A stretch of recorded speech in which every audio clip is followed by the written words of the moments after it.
Ladies and gentlemen, the following segment of the podcast is presented exclusively by Hillsdale College. For over 175 years, four purposes have defined Hillsdale's mission: learning, character, faith, and freedom. Thank you for listening, and my sincere appreciation to our brothers and sisters at Hillsdale for their great sponsorship. He's here. He's here. Now, broadcasting from the underground command post, deep in the bowels of a hidden bunker, somewhere under the brick and steel of a nondescript building, we've once again made contact with our leader, Mark Levin.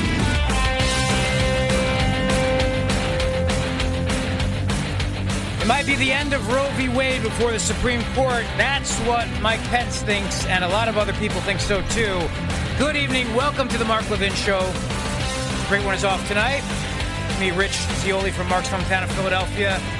Your fellow Levinite with you. Big day before the High Court today. And hopefully we can see the end to one of the absolute worst decisions a court has ever made, ever in the history. It's funny because my first book of Mark's that I read was Men in Black. And every time I see him, I reference that. And he does a lot of great work on obviously detailing what an absolute disgrace Roe v. Wade was. And that's really what the High Court is tackling right now. The science has changed. So much has changed. And now the question is, will they overturn the precedent of not just that case, but also the Casey decision out of Pennsylvania, of all places? So we'll get into that tonight as well. And the crime situation in America is surging to such a degree. You know what's amazing? All these places are blue places. They're all liberal cities and states in America. I'm broadcasting from one Philadelphia tonight where we have surpassed 500 homicides. And you know the new thing now are these smash and grabs, right? They go in, they smash, and they grab, and you're not allowed to call it looting. Now, I kid you not now. If you call it looting, that is somehow, and I don't know how, somehow I think racist or it's unwoke or undead or something like that. Can't call it looting, all right? It's just looting only occurs in a social justice context now. This is according to some professor who said don't call smash and grab robberies looting because looting occurs in a social justice context, which when you think about it, though, is actually what the left's been saying, right? I mean, they've been saying when all these protests happened and riots happened and you had people who were protesting, but then also people who were rioting and looting, and they kept saying, well, those are just peaceful protests. So now that you've got people coming out and saying, listen, don't call it looting, all right? It's not looting. It's just looting is social justice. You can understand that mentality because we've been accusing them of thinking that way this entire time. You don't really think it's looting. You think it's social justice. And up until now, they've said, no, we're trying to distinguish between peaceful protesters and those committing violence. Now, we knew the difference. You and I knew the difference. Mark Levin knew the difference. Levinites know the difference. But they've been trying to play a little word game with us, right? You know, cities would be on fire, stores get smashed in, people running out with TVs, and they'd go, no, that's not what we mean when we say peaceful protest. Oh, so what do you mean? Well, I mean people protesting. Okay, so what do you call all that? And you had Nancy Pelosi and you had all these other members of Congress defending what was happening in those cities. Cities were burning, and they were defending them and saying, no, these are just peaceful protesters. And you might have thought there was a cognitive dissonance. Like, wait a second. Are you not seeing what I'm seeing when I turn on TV? Are you not seeing stores being broken into and people running out with stuff? Are you not seeing things on fire? What are you missing here? And now I hear this professor come out and say, don't call it looting. Because looting has a social justice connotation. And then I realize the Democrats, in their mind, when they saw all this happening, they never thought it was anything but peaceful protesting. Because in their mind, that's part of protesting. And who gets to decide what's peaceful? Well, that's certainly not anything we get to decide, you understand. That's not our business. Who gets to decide what's peaceful? You certainly don't get to decide what's peaceful. Maybe the media does. Maybe MSNBC does. Maybe CNN does. But you don't. And if you use the term looting to describe, for example, the recent theft, you might just be a racist. Professor Lorenzo Boyd saying looting is a term that we typically use when people of color ... And now, I don't look at it as a racial thing. I don't think you look at it as a racial thing. I don't think anybody with a brain looks at it as a racial thing. I think we look at it as a criminal thing. It's a criminal problem. Whenever there's looting or there's stealing or there's these smash and grabs or shoplifting, whatever it is. I mean, these are criminal acts, and they need to be dealt with and prosecuted. The problem is it's not a racial thing. It's a mindset that the left has, which is that criminals are victims. Now, they want to pretend like it's a social justice thing, but actually that's because they really view all crime through a social justice lens. Here's what I mean by that. You take Philadelphia, for example, where Larry Krasner is the district attorney. This is a guy who believes that if you commit a crime, it's because you are oppressed. You have to understand the system is against you. It always has been. The schools have failed you. Society's failed you. Capitalism's failed you. And come on, we're not going to put you away. You're only here because we failed you. You didn't fail us. We failed you. So that's why people get back on the streets. That's why bail reform is such a joke. You know what the cops tell me in the city here? Cops tell me that it used to be that a cop would be on the street, talk to people, get to know them, community policing. Get to know them, chat with them, find out who the bad guys were. And when people would come to the neighborhood who they didn't recognize, they'd call the cops. And these are white neighborhoods, these are black neighborhoods, brown neighborhoods, whatever other little colorful designation the left wants to use because they always have to put people in boxes. Everybody's doing the same thing. Then you get this very, very woke district attorney. What he starts doing is what a lot of woke district attorneys across the country are doing. He's letting people out of jail. He's not prosecuting people. It doesn't matter what they are. I mean, in terms of what their crimes are, just letting them out, and putting them back on the street. So what happens? The people become incredibly nervous about calling the cops because, let's face it, snitches get stitches, and they don't want to get stitches, so they don't tell the cops anything, knowing that if they tell the cops something, the guy's going to be back on the streets the next day. Only now he's going to know somebody dropped a dime on him, and he's not going to like it, and he's going to find out who did it, and it's not going to end well. So what's happening now is the cop's job is getting even harder and harder. So this professor comes out and says the other day, he goes, listen, looting shouldn't be used to describe these large-scale thefts in California, because it has racial connotations, he says.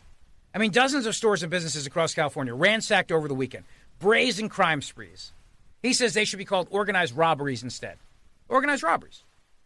And he goes, well, why? I don't understand. And what he said was, he said, quote, the penal code defines looting as theft or burglary during a state of emergency, local emergency, or evacuation order resulting from an earthquake, fire, flood, riot, or other natural or man-made disaster.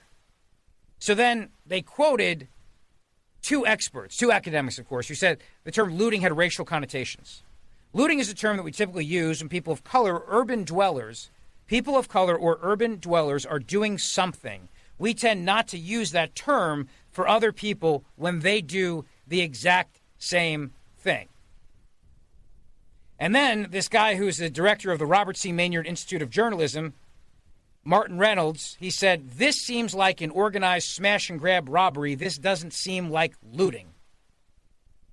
Now, if you saw a bunch of people running into a store, smashing windows, going in there and getting stuff and taking it out, but they had masks on, so you could not know what the color of their skin was, would you wait until you found out exactly what their race was before you designated it a looting or a smash and grab? Would you do that?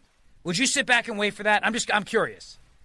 And you just sit back and you go, wait, we can't call this. We got to find out. Are they white or black? Because it's different. I mean, it's the stupidest thing I've ever heard in my life. All we want is we just want people to stop stealing things. Even Obama's nominees, who, of course, have histories of shoplifting, just stop stealing things. Whether it's a smash and grab during a natural disaster or a man-made disaster or not, whether the penal code describes it as looting or not, nobody, and I mean nobody with a brain thinks this is a racial connotation issue. What they think is it's a criminal justice issue. But this is what the left does, right? They play games. They'd rather focus on a word and the origins of a word and whether or not that word might trigger somebody's feelings being hurt than cops going in there and actually stopping the people who are doing the looting and or smash and grabs and or robberies or whatever else you want to call it. And this is what's happening. Because the larger issue is that these liberal prosecutors believe white, black, brown, whatever, you're a victim of society if you are a criminal because the system has failed you. And I don't mean just the system of education. I mean the system of capitalism. Capitalism has failed you. That's why they're Marxists. Mark talks about this, obviously, in his newest book. I mean, this is what Marxism's all about. And when you get these people who are, in fact, Marxists, who believe that society, because you have classes of people, and society has people that are the haves and the have-nots. And so the system of capitalism now has forced people to do what is like what Jean Valjean, to steal a loaf of bread to feed their family, only this time it's TVs. When you have that mentality and that mindset, and then these people are charged with a crime, these very same prosecutors are going to say, I'm not putting that guy away. For what? For something that capitalism did? For something that the system did to him? No, I'm not doing that. And this is what's happening. And so all across the country right now, you've got people smashing, grabbing, looting, whatever you want to call it, because they know they're not going to get in trouble. I mean, that's the bottom line. They know they're not going to get in trouble. You try shoplifting in San Francisco, you're not going to get in trouble. Come on. They don't even give you a dirty look anymore. I think literally if a store owner gives somebody shoplifting a dirty look, I think the store owner gets in trouble. I think that's what happens. And I know that in Philadelphia, for example, if somebody shoplifts and then they just say, I'm really sorry, then you have to just give it to them, I think. I think that's the law now. You do, okay, well, I understand. Your apology accepted. Here, just take it. And this has become such a problem around the country right now. And it's happening almost on a nightly basis. Why is it happening? Because people think they can get away with it. That's why. They think they can get away with it. And so you have now, in these liberal cities across the country, people turning around and going, hey, it's a Thursday night. Let's go smash and grab. Let's go riot. Let's go loot. Let's go riot. Whatever definition you want to use. And then you've got people coming on television and saying, you have to understand, what you're seeing here in America, this is not the same thing as looting. Looting is social justice. Which then gets back to Nancy Pelosi and gets back to the left and the Democrats and all of them together, who have said consistently and defended consistently Seattle burning, all these cities burning, defended all of these very, very violent nights of protest as peaceful protesting. And so if you thought back then, wait a second, they're just not seeing what I'm seeing on television. No, they were. They were. They just think in the context of social justice that that's just part of it. That's part of social justice in today's day and age. And so now in cities like Philadelphia and San Francisco and other places where you've got the chief of police in San Francisco, Bill Scott, calling it, he came out and called it looting. But in San Jose, California, where it's also happening, there the police chief shied away from it. He said, we're calling this 2 incidents. We're not going to say it's looting. This is armed robbery, or organized robbery. It's not looting. You see what the left does? They're more concerned with a word and how a word hurts people's feelings than property being stolen, than lives being impacted by stores being broken into, by neighborhoods being trashed. You get them around a circle right now and ask them the worst part of what's happening with all these smash and grabs, and most of the people on the left would tell you the worst thing is when people call it looting because that hurts people's feelings. That makes people feel bad inside, and so you shouldn't call it looting. Call it organized robbery. I mean, they're literally now playing with language to such a degree that they're trying to change the definition of when people smash into windows and run inside a store and grab as much stuff as they can and run out. That's where they are today. They're not about trying to stop it. They're about trying to make sure that what you call it doesn't upset somebody. They're not trying to stop it. They're trying to make sure that what you say about it on TV or on the radio doesn't trigger somebody. I mean, this is how insane these people are. But it's happening night after night. And meanwhile, you've got violence soaring as well, because whenever you've got a city that turns its back and says, well, we're going to let petty crimes happen like shoplifting, this is what occurs. And you get more people coming in to commit bigger shoplifting until you eventually now turn around and you realize now you've invited this problem into your city. Because the minute you said we're no longer going to prosecute people for shoplifting, people said, let's go there. Because the amazing thing about supply and demand, when there is now a supply of places that will let you come and steal stuff without punishing you, there's a whole group of people that will come in and say, great, I've got a demand. I want to go steal stuff and not get prosecuted too. Let me join the party. And that's exactly what you're seeing across the country right now. So call it looting, call it smash and grabbing, call it organized crime, call it whatever you like to make sure that a liberal near you is not offended. But just remember this. It's happening in liberal cities, in liberal states across the country. And normal people are waking up, white, black, brown, and otherwise, and turning around and saying, I don't want this anymore. I don't want this here. Enough with the woke prosecutors. Enough with the woke policies. Enough with the ridiculous bail reform. Enough is enough. I want safe communities. 877-381-3811. 877-381-3811. This is the Mark Levin Show. The Great One's off tonight. It's me, Rich Zioli, in with you. Great to be here. Mark Levin.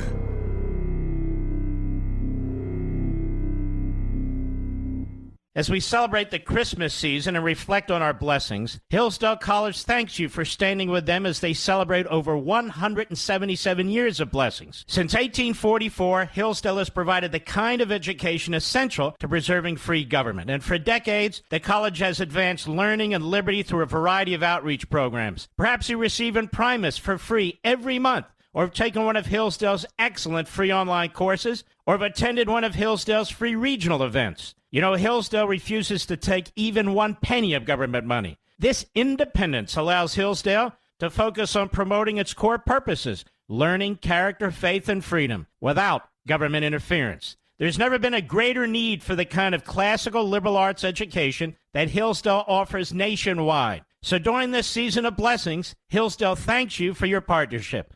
To learn more about Hillsdale College, visit ləvɪn That's Levin for Hillsdale.com.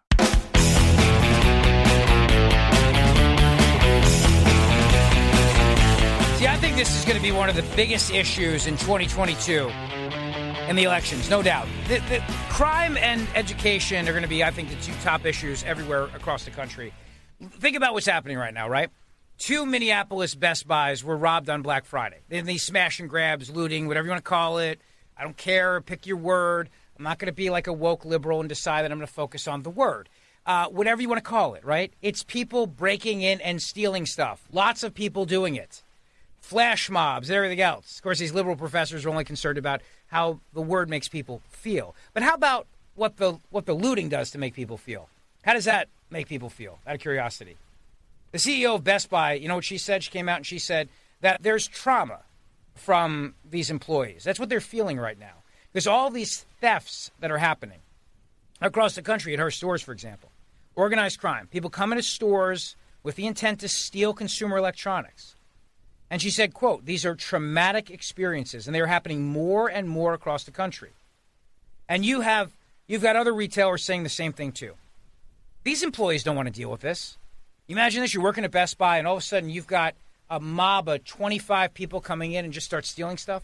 Remember that? I mean, that happens to you. How are you going to feel about that? You going to be okay? You going to feel good about your job? She said, when we talk about this, there are so many people looking for other jobs or switching careers. This, of course, would be something that would play into my concerns for people because our priority, number one, is just human safety. And it's hard to deal with this potentially multiple times in one location.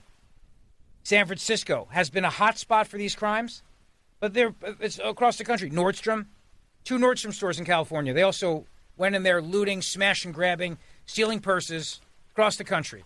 Like $25,000 worth of purses, which, by the way, could just be one purse. I don't know if you know this or not. If you're a guy and you're married, you know this. Purses can be incredibly expensive. But I think it was more than one. I have to double-check my facts on that, but I think it was, $25,000 in luxury purses stolen in the latest grab-and-go theft in California. Grab-and-go, smash-and-go, looting. You see what I mean? See, the games that are played with words, it's amazing, right? It's amazing. And if you think this isn't organized, then you're crazy. This isn't just people randomly just deciding they're just going to go steal and other people just randomly decide at the same time. They're organizing on social media. They're using social media to organize a time when they're going to go in and smash a store and smash the windows and go in. Exactly what looters do. That's what I mean. I'm not going to get obsessed about the word, nor should you, because you're a thinking human being. This happening around the country, of course, is what's making people, I believe, turn around and say, enough is enough. And this is going to have ramifications in 2022. Mark my words. It's Rich Zeoli in for the great one. Coming right back.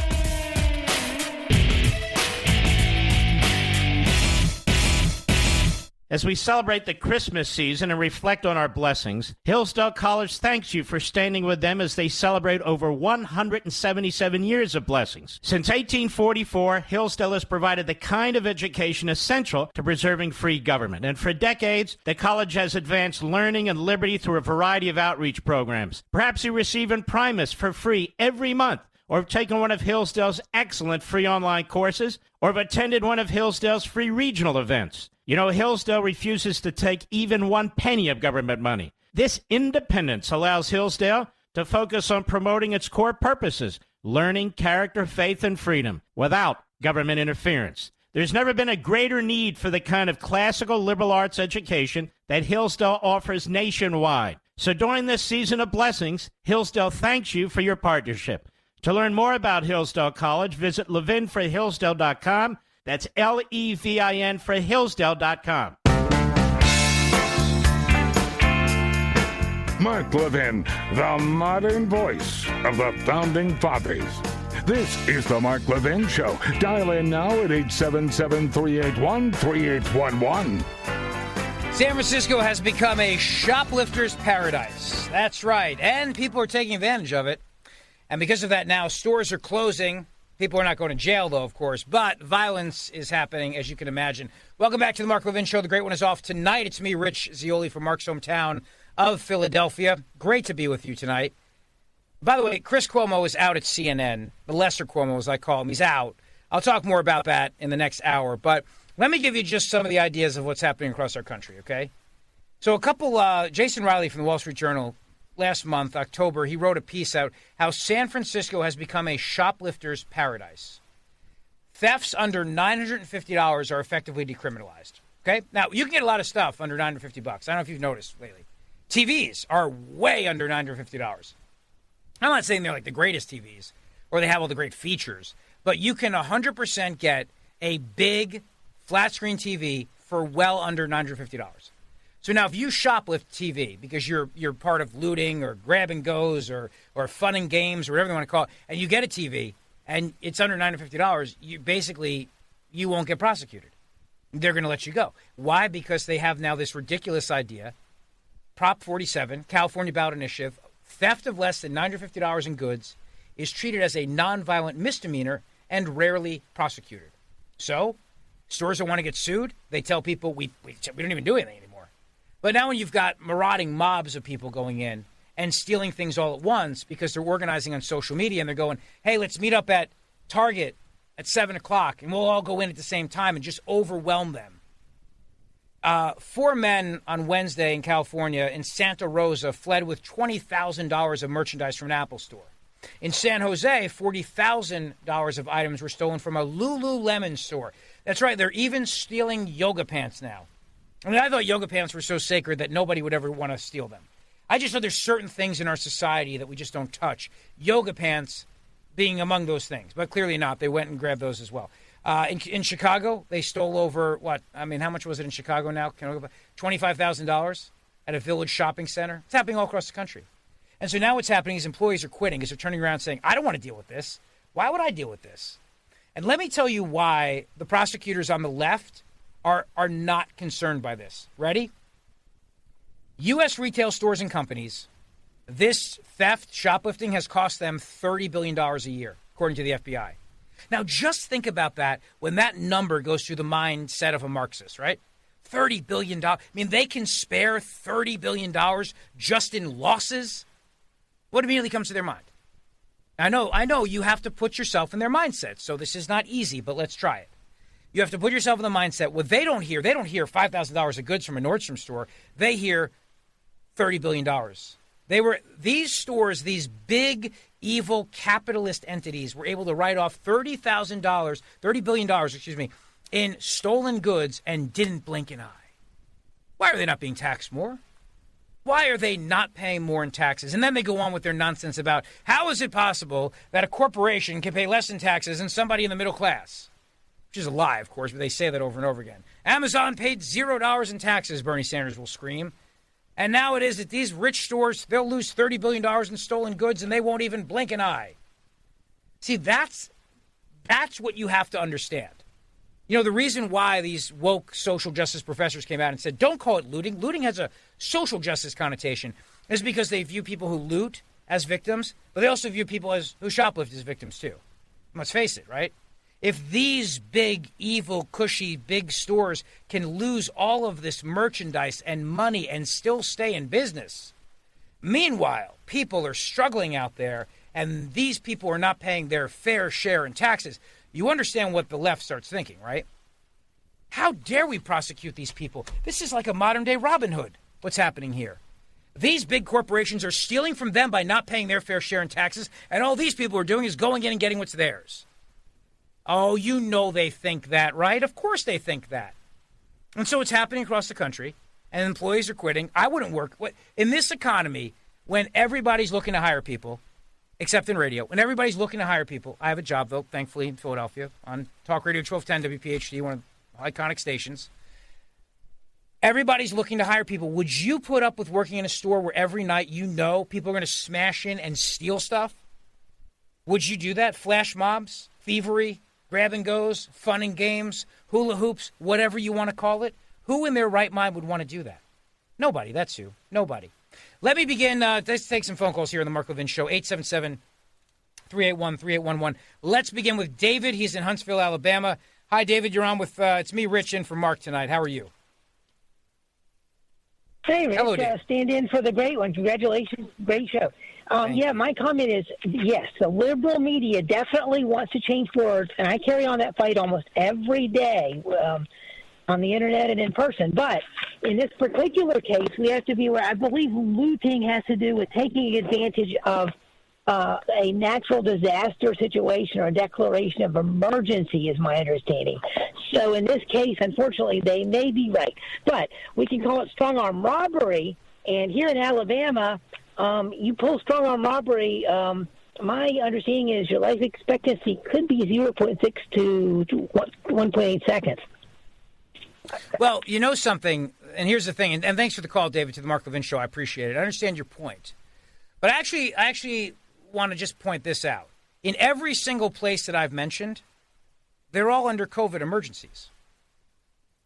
I mean, are we forgetting that now? We're talking about California. We're talking about Chicago, Philadelphia, San Francisco, all these places. They're still under COVID emergencies. They still have mask mandates in place. They've got vaccine mandates in place. You still have mayors and governors making decisions on their own. They're still under a state of emergency. So in that sense, I think looting would definitely qualify, as if you're going to say it can only occur when this happens under an emergency. But I don't care, because that's not what the lefty professor was talking about. His issue wasn't really with the penal code. His issue was the fact that, let's understand, looting is part of social justice, because it happens during riots. And riots happen as an extension of protests that become violent protests. Now, you and I can distinguish that.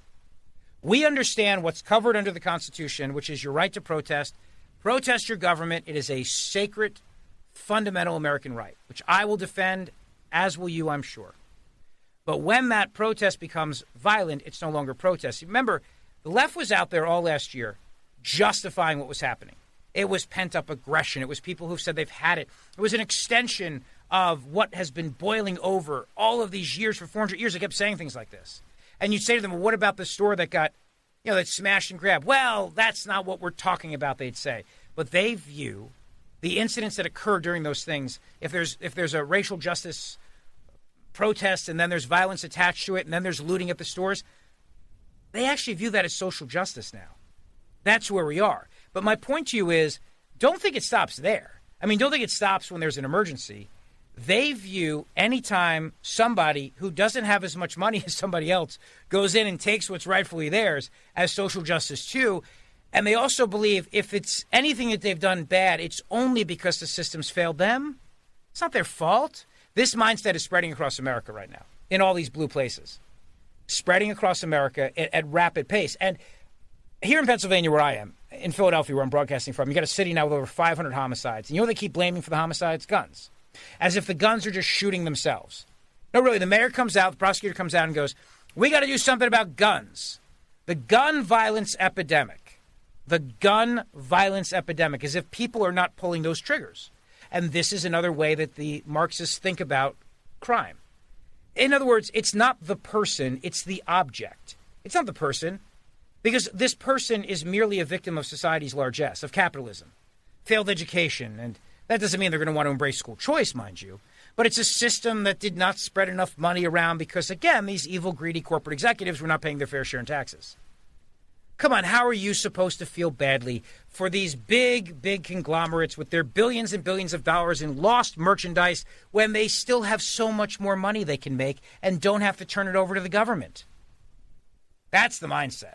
I mean, really, when you break it down, it's an economic thing. Crime, from you and I, our perspective, we look at crime as something where people are stealing private property, and private property rights are fundamental to America, to liberty, to capitalism. We have to preserve them or the republic will fail. Because if we don't have private property rights, then government can also just take our stuff too. So it's fundamental. It is an essential part of who we are. But Marxists don't believe in private property. They don't. They believe that everybody should share. And so that means then if you have more and somebody else goes and takes what's rightfully theirs because you haven't been paying enough taxes so that the government could give that person what's rightfully theirs, well then, too bad. This is the new America. I just think people are waking up. I really do. I think people have had it. You know, they see these smash and grabs. They see what's happening here. I think they're done. I think more and more around the country, people are saying, I don't want this here. Now, does that mean California is going to change or San Francisco is going to change? No, but it does mean people are going to want to move out. They are. And you're seeing it, right? I mean, you're seeing it all across the country. Let us go to, let's see here. Robert is in Dallas, Texas. Hey, Robert, you're on the Mark Levin Show.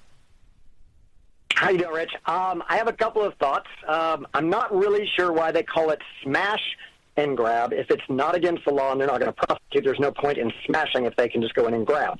The second thing You know why I think they do it? I think they do it because it's fun.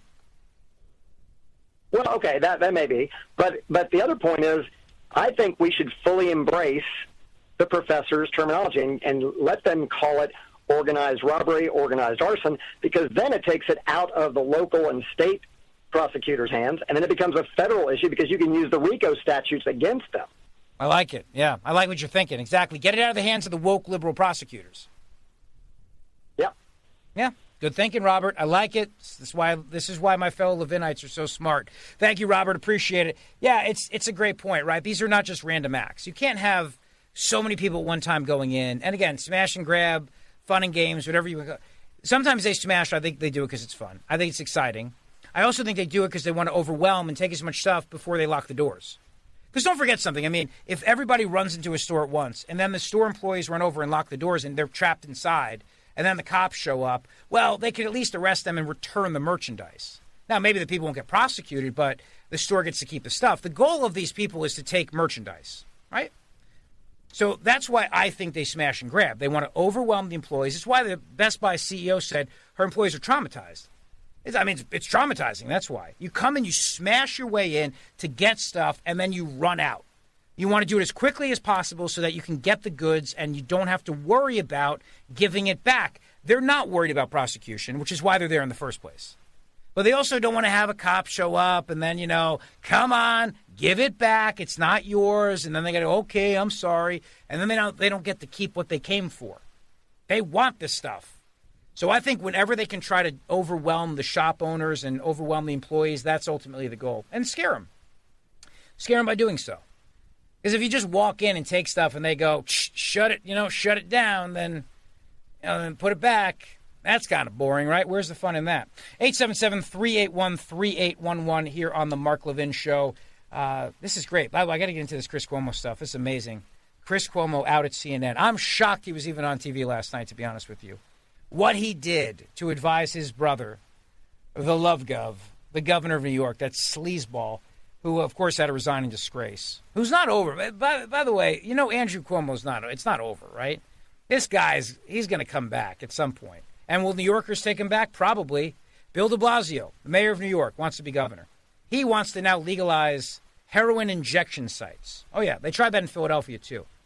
Right before COVID in 2020, in the early part of 2020, there was a huge issue on the show.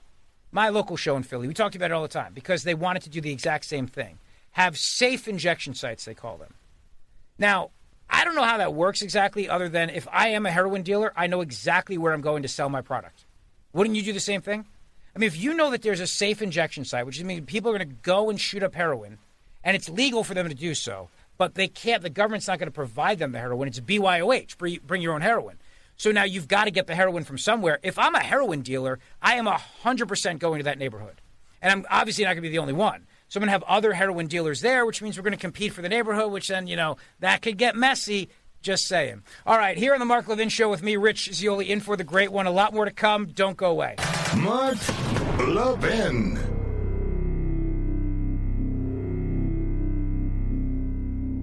As we celebrate the Christmas season and reflect on our blessings, Hillsdale College thanks you for standing with them as they celebrate over 177 years of blessings. Since 1844, Hillsdale has provided the kind of education essential to preserving free government. And for decades, the college has advanced learning and liberty through a variety of outreach programs. Perhaps you receive Imprimis for free every month, or have taken one of Hillsdale's excellent free online courses, or have attended one of Hillsdale's free regional events. You know, Hillsdale refuses to take even 1 penny of government money. This independence allows Hillsdale to focus on promoting its core purposes, learning, character, faith, and freedom, without government interference. There's never been a greater need for the kind of classical liberal arts education that Hillsdale offers nationwide. So during this season of blessings, Hillsdale thanks you for your partnership. To learn more about Hillsdale College, visit ləvɪnforhillsdale.com. That's Levin for Hillsdale.com.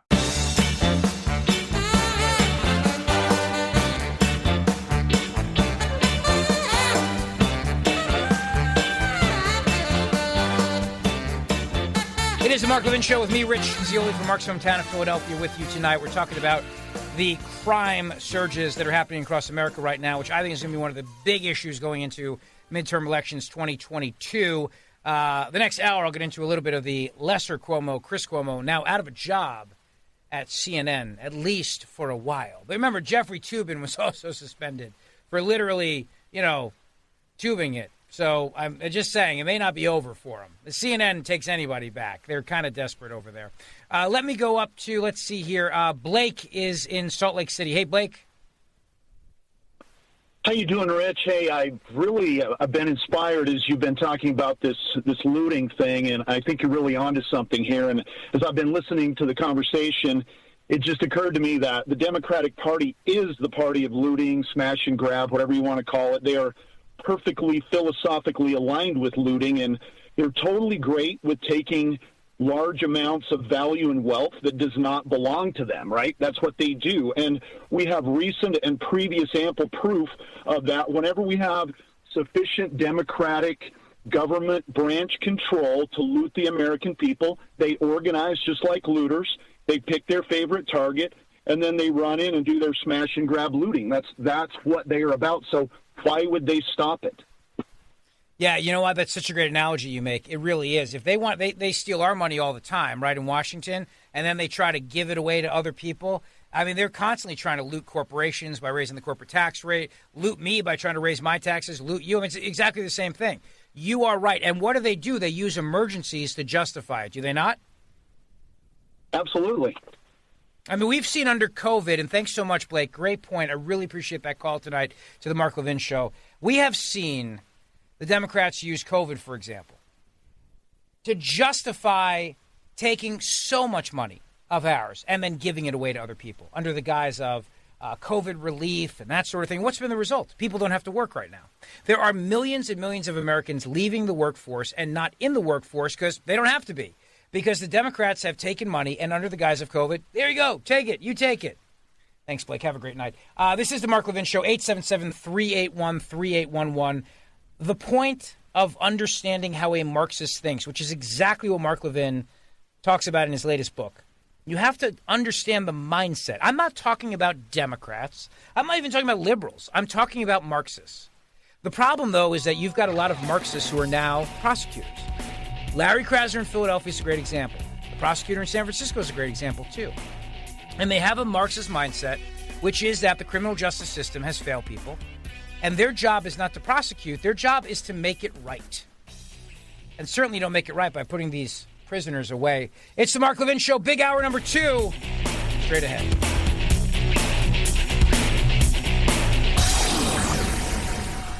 He's here. He's here. Now, broadcasting from the underground command post, deep in the bowels of a hidden bunker, somewhere under the brick and steel of a nondescript building, we've once again made contact with our leader, Mark Levin. Chris Cuomo is out at CNN, and Roe v. Wade may be out as law in the United States of America if the Supreme Court wises up. Good evening. This is the Mark Levin Show. The Great One is off tonight. It's me, Rich Zioli from Mark's hometown of Philadelphia, your fellow Levinite with you tonight, 877-381-3811. Don't forget, Sunday night, part 2 of Mark's interview with President Donald Trump, Sunday night, 8 p.m., Life, Liberty, and Levin on the Fox News channel. They just kept talking. They had so much fun together. They said, let's do part 2. So you'll see that Sunday night. Now, let's begin with Chris Cuomo, shall we? And the reason why I'm going to begin with him is because this is exactly he's so emblematic of the disgrace that is the American media today, which is an organization run by corporations and designed to cover for Democrats. That's what they do. It's what they do. And make no mistake about it, they also cover for China. They do that quite well. They do it all the time. The New York Times does it. They still do it. And these corporations that also happen to own news entities are all about making money. Not that there's anything wrong with that, but their news entities pretend like they're still journalistic integrities, and they're about journalism and facts and chasing the facts and the story. And give me a break. They're about Democrats, helping Democrats win every time, anywhere they possibly can. I'll give you a great example. How many times yesterday did President Biden botch the term Omicron? He made up a new word, Omnicron. Omnicron, which is like a transformer or maybe a bad guy in the new Avengers movie, Omnicron. And did anyone in the media call him out on it? Nope, not at all. He's banned travel from 7 African nations. And all the nations in Africa turned around and said the exact same thing. Why are you doing this to us? What are you doing here? Why are you doing this? President of South Africa came out and said, this is crazy. I mean, we found the virus. We sequenced the variant. We told you about it. Why are you shutting us down? All this is going to do is hurt us economically. You imagine if Trump did that to 7 countries in Africa? Could you just imagine the media outrage? They'd be asking him, what do you think? These are S-hole countries, Mr. President? Biden gets a pass, even though the travel ban comes in 3 days after busiest holiday weekend. People are traveling all over the world from these countries to other countries and then back here in the United States of America. But it's so dangerous, the travel ban can wait until Monday. Right. So it does nothing to keep us safe.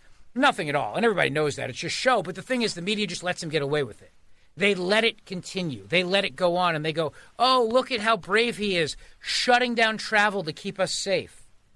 And, they asked Jen Psaki, too. They said to Jen Psaki, why is this, Peter Ducey from Fox News, well, how come this isn't racist, but when Trump did it, it was racist? And she said, well, Peter, I think it has something to do with President Trump, the tweet that Donald Trump said or something like that. Now, give me a break. Look, either travel bans are racist or they're not racist. They can't be one or the other. Well, it's racist when a Republican does it, not racist when a Democrat does it. And the World Health Organization even said this travel ban is stupid. It's not going to do anything. And the next time a country finds a variant, they're not going to want to tell anybody because they're going to know they're going to get punished by some political hack in Washington who just wants to try to show people that they're doing something, even though it does nothing. I mean, it does nothing. Come on, you know that. I know that. If it was so dangerous, they would have put the travel ban in place that day. Instead, they go, it's really bad, so we're going to put a travel ban in next week. So travel now while you can. Smoke them if you got them. I mean, so dumb. And then the other point, too, about the media covering for Democrats is that constantly, always, no matter what happens, whether it's inflation or anything else, they will find every reason to justify why it's happening and not Joe Biden's fault. Right? It's not Joe Biden's fault. It's COVID's fault. Because COVID. Always COVID. And then they'll justify whenever a politician does something really stupid in the name of COVID, like the governor of New York, Kathy Hochul, the new governor, who has decided now to declare a state of emergency even though her state has had 0.0 cases of the new variant, Omicron, which is not a word. It's not even close to being close to the word. But Biden says it, and he says it over and over again, and nobody even calls him out on it. So Chris Cuomo is emblematic of that. If you want to think of a living, human, breathing person who is the walking version of media bias in this country, it's Chris Cuomo. Here's what I mean. Not just does he go on TV and spin the media thing, he literally helps an embattled Democrat governor fight to keep his job when women are coming forward to say this sleazebag sexually harassed them. So in the Me Too era, think about it now. In the Me Too era, here you have a journalist, under the guise of it being his brother, going in there and advising him on how to handle the scandal. And I know what you're thinking. You might be thinking to yourself, wait a minute, Rich, come on. It's his brother. Come on, it's his brother. Oh, stop. He's got access to him. That's what it's about. He's got access, and he loves to do it, and he wanted to save his brother. Don't forget, it was only a few months ago that his brother was America's hero, remember? Andrew Cuomo was America's hero. He and Fauci were saving the day. And he was going on TV and doing stupid things like, Ma likes my meatballs better than your meatballs, and they were having their little chit-chats together. He was CNN's hero, too. Every night, 9 p.m., Chris Cuomo, the lesser Cuomo, would have on his brother, the governor, night after night during COVID, night after night. And they covered up the nursing home deaths. They still do. They still cover up the nursing home deaths. You have to act like it never happened. And so Chris Cuomo, I think, on behalf of his network, tried to save his brother because they love the guy. They wanted they wanted to run for president. And they don't care about Me Too when it's an allegation against a Democrat.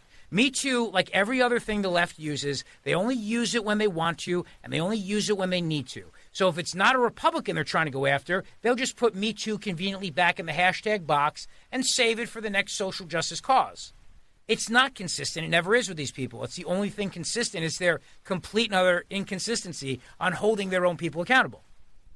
So Chris Cuomo goes in and starts advising his brother on how to handle the sexual assault allegations, the scandal against him. And in the Me Too era, CNN stands by him. Think about this now. In the Me Too era, CNN stands by him until the transcripts come out of his conversations with the governor's top advisor, Melissa DeRosa. Now, Melissa DeRosa was bullied also by Chris Cuomo, who was saying things to her like, you need to trust me. You don't know what you're doing here. I know what I'm doing. We are making mistakes we can't afford. So he's bullying the governor's top aide, telling her what to do. You need to bring in me and Liz Smith and Jeffrey Pollack. You need to do all these things. Listen to what I'm telling you to do. Do this, do that. While he's on CNN, pretending like none of this is happening, then he goes on and he lies to everybody and says, oh, listen, I was just helping him as a brother to brother, just giving him moral support. No big deal. I won't talk about it ever again. And they didn't, and so CNN just didn't talk about it. The governor of New York resigns, and the 9 p.m. host on CNN does not bring it up, does not mention it, does not talk about it. It's only when Chris Cuomo hands off his show to Don Lemon's show, which I believe 8 less people watch. So that would be a total of 42 people watching both programs at that average, of course, 42 people watching, and then gives the show the reins over to Don Lemon. And then Don Lemon talked about it, but only after he and Chris did their little handoff together. I love you, buddy. Love you more. Love you, big guy. Love you, big guy. Love you like a brother. And then Don Lemon would go on then. Chris Cuomo would sign off, and Don Lemon would savage Andrew Cuomo. That's how we go on night after night. It was ridiculous. It was like watching children do a news show at a school play. And you just go, oh, it's so cute. Like, the one, his brother goes to school here, so he doesn't want to talk about him in the school news play. Yay. And everybody claps their hands and go, how is this journalism?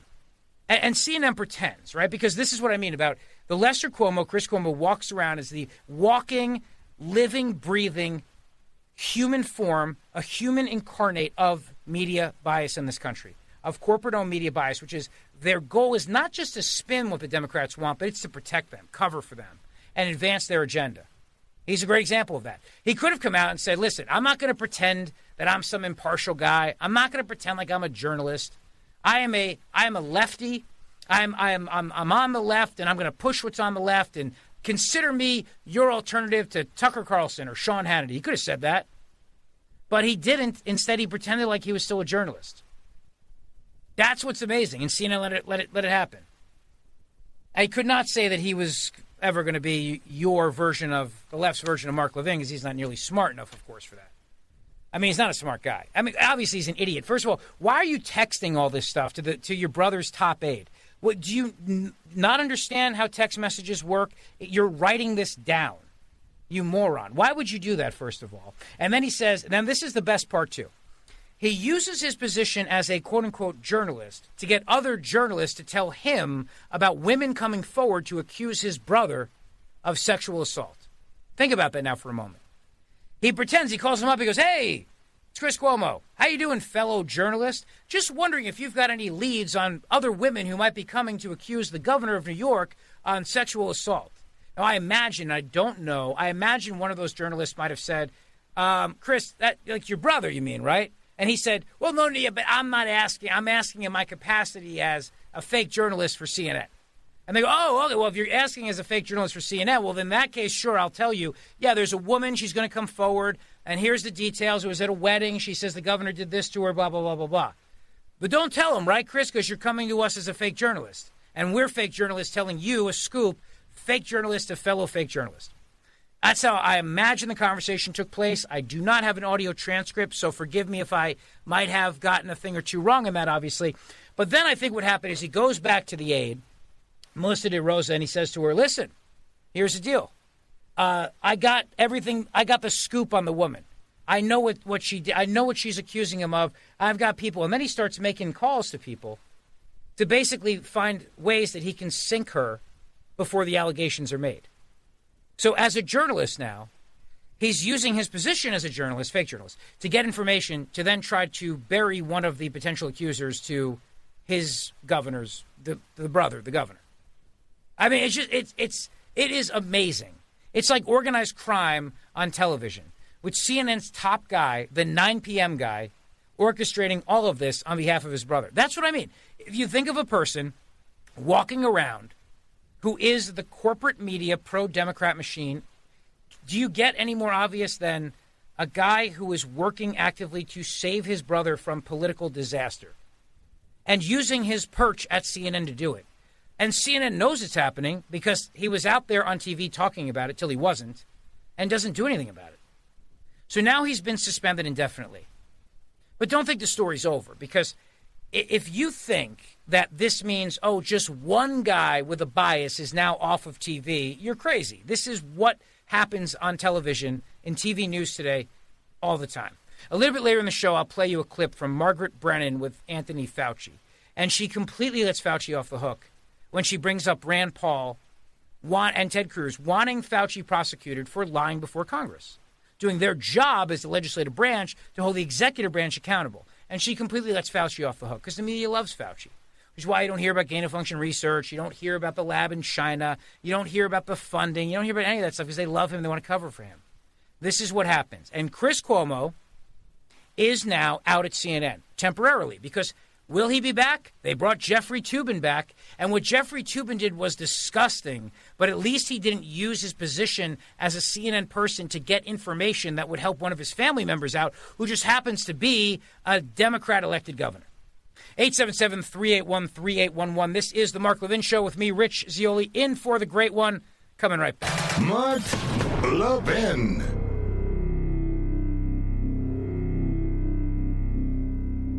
Over 2,000 of you, my listeners, made the switch from overpriced wireless carriers to Pure Talk over the past few months. We want the rest of you to join us and to see what we're talking about. If you're with AT&T and Verizon or T-Mobile, your family could save over $800 a year just by switching to Pure Talk. You get great coverage, you can keep your phone and your number, and you'll save a fortune. Pure Talk is the top-rated wireless company by Consumer Affairs, with the absolute best consumer service team based right here in America. Does that sound good? Well, it gets better. Right now, get unlimited talk, text, and 6 gigs of data, just $30 a month. And if you go over on data, they don't charge you for it. They don't care.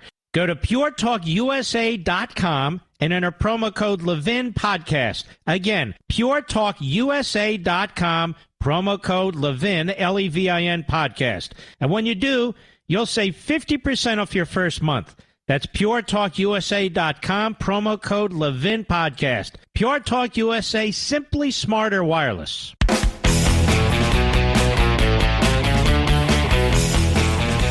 It is the Mark Levin Show.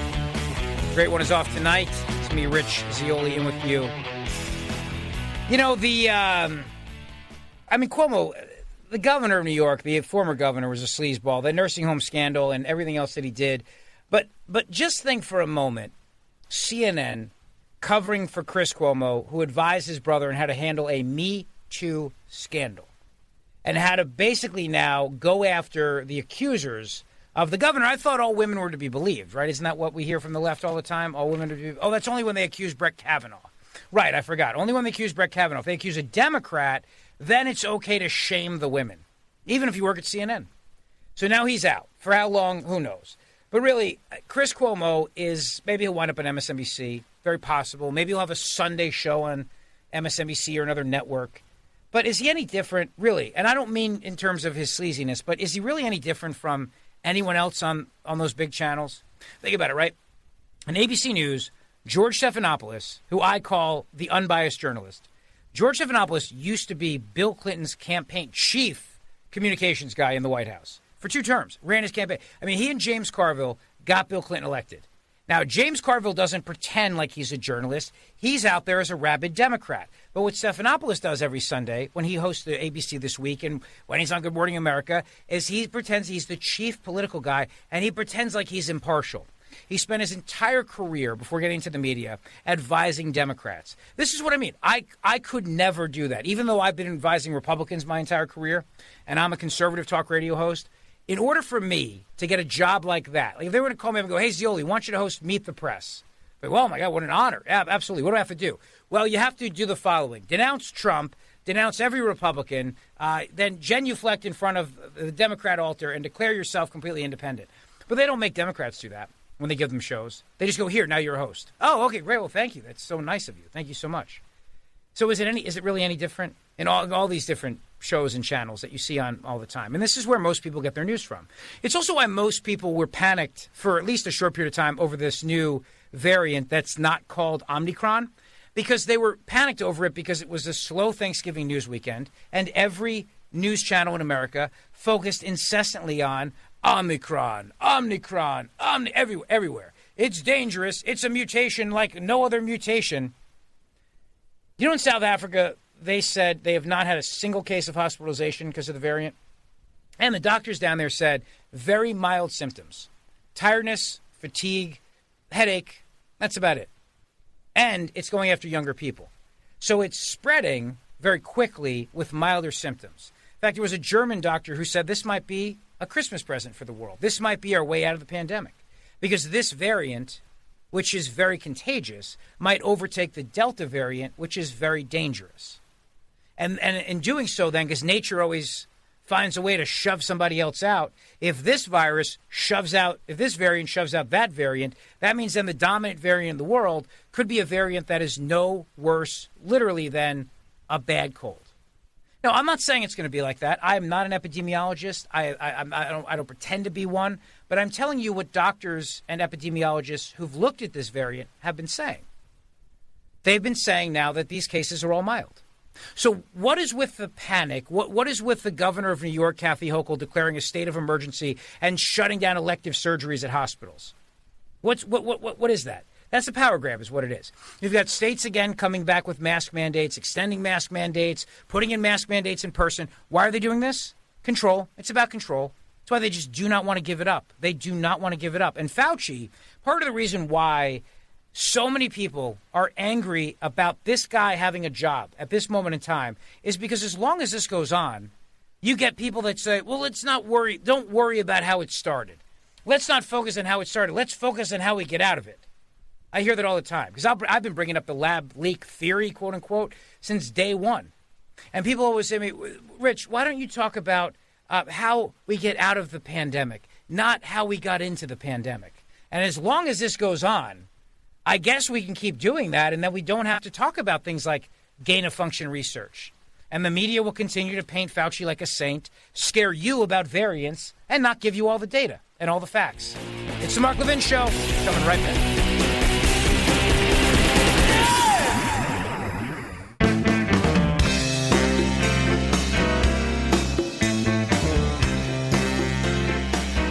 Levin, radio's hell-raising intellectual. Call now, 877-381-3811. It is the Mark Levin Show. The great one is off tonight. It's me, Rich Zioli, in with you tonight from Talk Radio 1210, WPHT in Philadelphia, on Twitter, at least for now, at Rich Zioli. Apparently now the new CEO of Twitter is even less of a fan of free speech than the outgoing CEO of Twitter. But, you know, I'm not surprised by that because they don't like us and they don't like our views. And so at some point, the other competing conservative social media sites will merge into one happy family. Can't wait till that happens, obviously. But in the meantime, if you want to tweet me, that's where you can tweet me. Let's go to Frank. He's in Fort Myers, Florida. Frank, you're on the Mark Levin Show. Thanks, Rich. I wanted to comment about not just how the Democrats have justified using the pandemic to take more of our money and as you said, more power, but even take more of our liberty and steal elections and change election laws. And that's, even worse than some of the economic things that has gone on with the looting and other things, that stealing of the freedom and the integrity of our election system. But remember what it's all about, though. I mean, ultimately, at the end of the day, it's about destroying capitalism to change the economic system of this country, and then you will lose every freedom you have. I mean, all of this is about destroying capitalism and bringing in their Marxist socialist utopia. Everything they're doing. Right. Yeah, that's scary. All right, Frank, I'm a big fan of Fort Myers, Florida, by the way. Cape Coral, nice town, nice city. Thanks for listening. I appreciate it. You have a great night. Good place to be down there this time of year. I'll tell you what. I love Florida. I do. And a great governor, Ron DeSantis. Great guy. And, of course, over in Palm Beach, Mar-a-Lago, great president down there hanging out. No, look, I get it about the election stuff. I understand. I understand completely what you're saying. I'm just saying that every single thing that the left is doing, it's all planned out. Bernie Sanders and AOC and these other people in Congress, they really believe that the ultimate goal here is transformational change of our country. And they don't just mean by having Democrats elected. Like, it's not the goal here. It's really not. I know it sounds like it is, but it isn't. In fact, they would rather lose than have moderate Democrats, I use quotes around the word moderate. They're not moderates, but they're moderate districts, than have them win and control things. You think I'm kidding? They believe this is a long game for them. They do. Long game. They got plenty of time. Change is hard. Change takes time. It's not about winning. It's not about power. It's about change. It's about control and change. If they wanted to just be in power, then they would just shift whichever way the wind was shifting on things. But they're not doing that. You realize now they know they're going to lose in midterm elections. They're not changing anything. They're going full bore. Sensible, rational people would look at the results of the election, the last election we had. They look at the school board elections, moms and dads coming out, speaking out, saying, I don't want this critical race theory. I don't want you shutting down schools. I'm tired of masks. I'm tired of vaccine mandates. They would look at what voters said in Virginia. They'd look at what voters said in New Jersey. They'd look at my man Ed Durr in South Jersey beating a Democrat who nobody thought could be beaten. They would see what happened there and they would readjust. I mean, for everything you can say about the guy, Bill Clinton and Democrats of the mid-'90s were smart enough to realize if we don't change here, we're going to get decimated. So they did. They played ball with Newt Gingrich. They balanced the budget. They went with this. These Democrats aren't changing anything. They're going full. They want to spend more money than they did the day before the election. You know why? Because they know they're going to lose. So they're not going, we're going to scrap everything and start over. No. They're going all in. They want to get as much in as they possibly can before they lose the majority. Because they believe they'll get it back at some point. But elections, they come and go. But the change that's implemented, that lasts forever. These are ideologues of the utmost degree. Huge ideologues. So winning an election is secondary to them. Getting what they want is the first priority.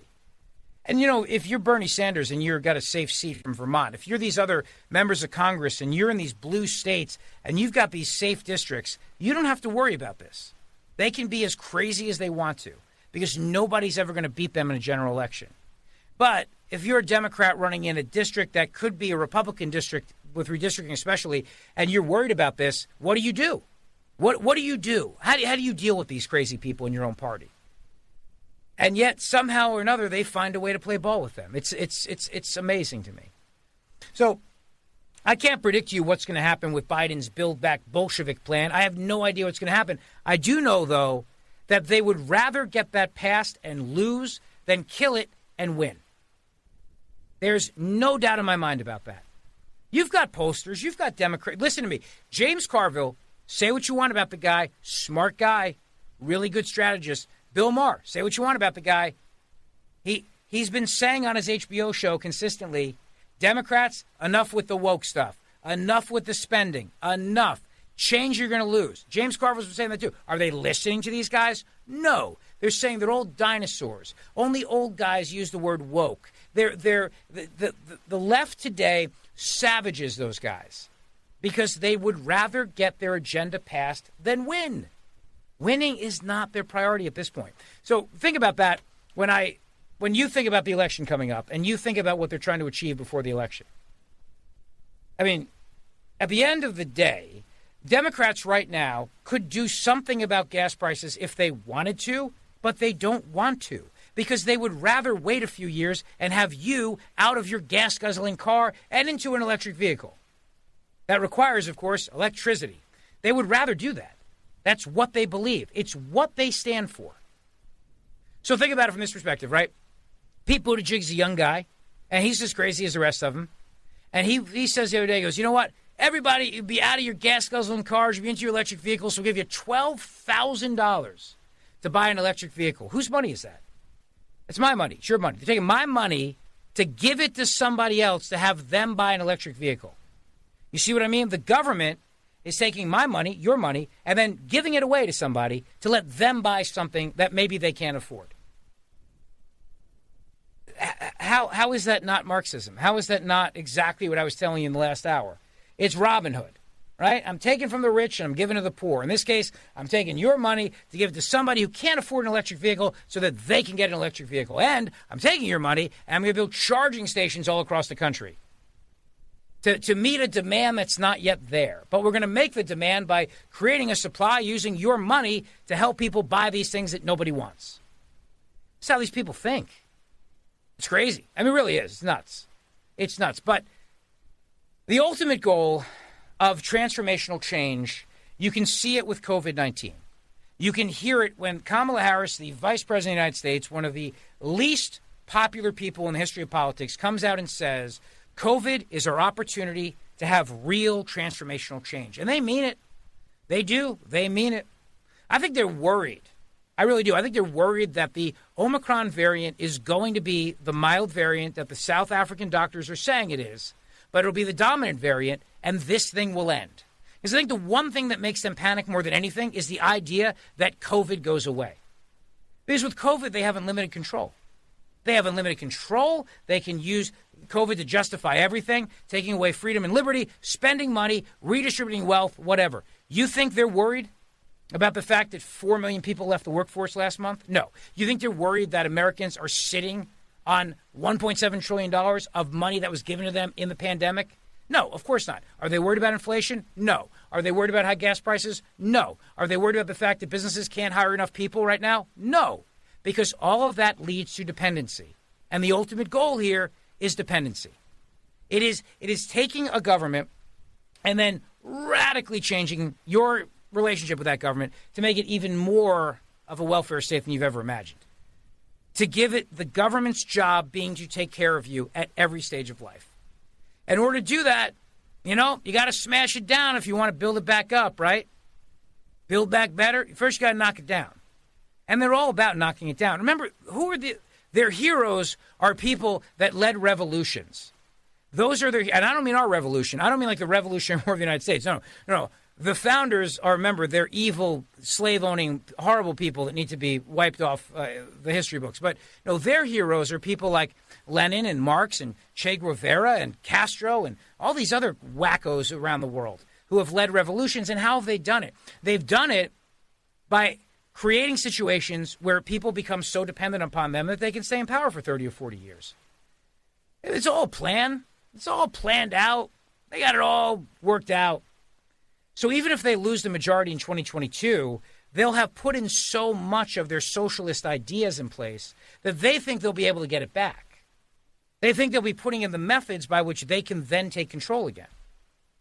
That, of course, and, good old-fashioned cheating, which, they're very, very good at, the Democrats. Very good at, obviously. 877-381-3811 here on the Mark Levin Show with me, Rich Zeoli, in for the great one tonight.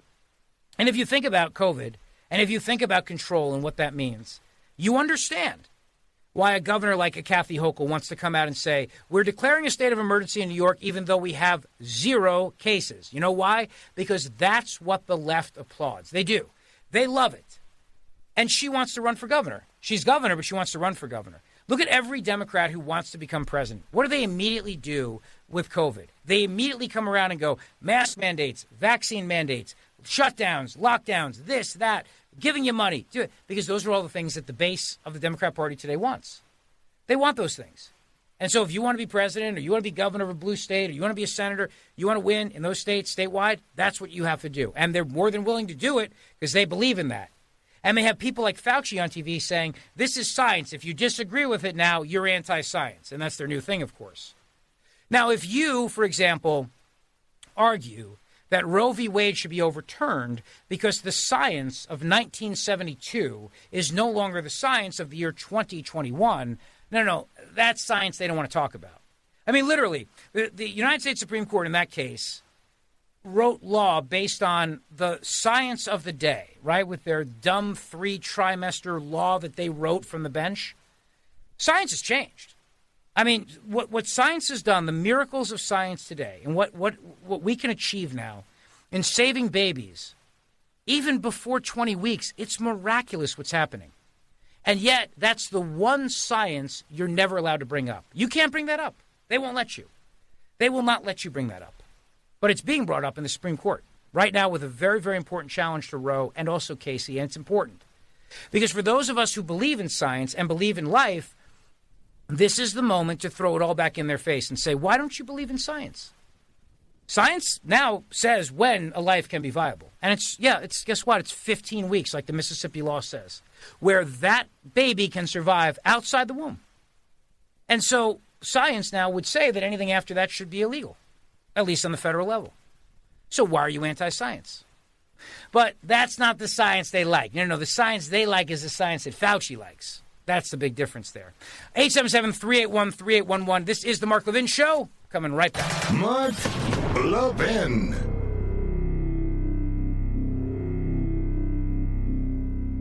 Over 2,000 of you, my listeners, made the switch from overpriced wireless carriers to Pure Talk over the past few months. We want the rest of you to join us and to see what we're talking about. If you're with AT&T and Verizon or T-Mobile, your family could save over $800 a year just by switching to Pure Talk. You get great coverage, you can keep your phone and your number, and you'll save a fortune. Pure Talk is the top-rated wireless company by Consumer Affairs, with the absolute best consumer service team based right here in America. Does that sound good? Well, it gets better. Right now, get unlimited talk, text, and 6 gigs of data, just $30 a month. And if you go over on data, they don't charge you for it. They don't care.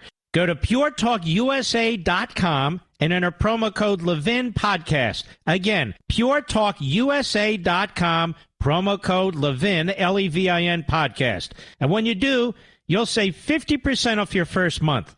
That's puretalkusa.com, promo code Levin Podcast. Pure Talk USA, simply smarter wireless.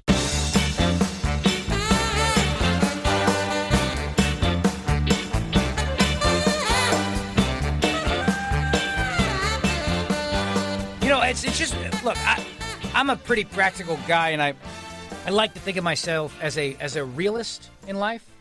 And the way that I look at things in life is very, very simple. Politics is everything. It really is. It's always about driving power. It's always about driving power, and it's always about staying in power when you have it.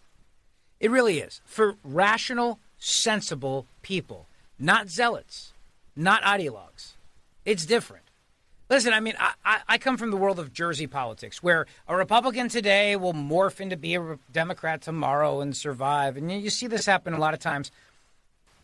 That's just called political survival sometimes. And you call them rhinos, and Democrats call their people dinos, and that sort of thing. It goes back and forth, back and forth.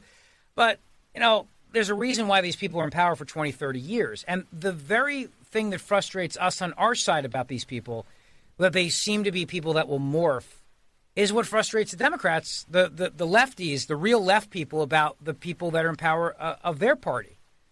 The difference, though, is that you and I will come around. In the end of the day, we'll probably come around if that person's our nominee. We'll bite our tongues. We'll go, our person is still going to be better than theirs, right?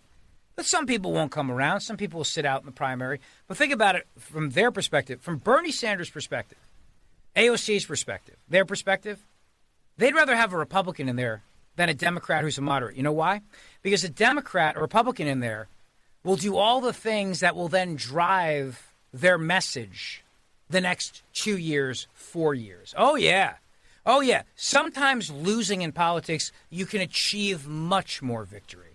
Much more victory. You don't think Bernie would like to rail for the next several years about what the Republicans are doing in Washington as they try to slow them down and block them? Of course he would. Of course he would. I mean, Democrats are in charge now, and they can't get anything done because you have this guy, Joe Manchin, standing in their way, and some moderate, maybe one or two other moderates, quote-unquote moderates in the Senate.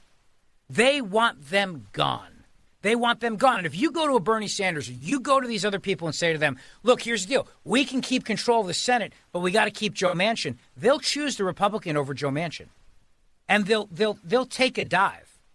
They'll take a dive like a prize fight. Because they figure that, okay, well, you know what? We'll lose. They'll learn. We'll get to be in charge. We'll show them. But before we go, we got to pass this. We got to get that through. And that's what they're doing. I mean, that's literally what they're doing. They know they're going to lose the majority. No one thinks the Democrats are going to keep control of Congress in 2022. No one. Democrats don't think it. Republicans don't think it. Democrat strategists don't think it. And yet they are going all in on the socialism, the spending, the Marxism, going all in on it because they have to do it, because they're going to lose and they want to get it done. They're not looking to have a press conference and go, America, I've heard you, and do the fake, biting of the lip like Bill Clinton, and I've heard you, and I'm going to course correct. No, you correct. That's how they view it. You correct. All right, we got a big third hour on the Mark Levin Show. I'll get into that case before the Supreme Court on abortion, as a matter of fact, and the fake hate crime of Jussie Smollett. Let's hope justice is served in that one, right? It's me, Rich Zeoli, in for the great one. Coming right back.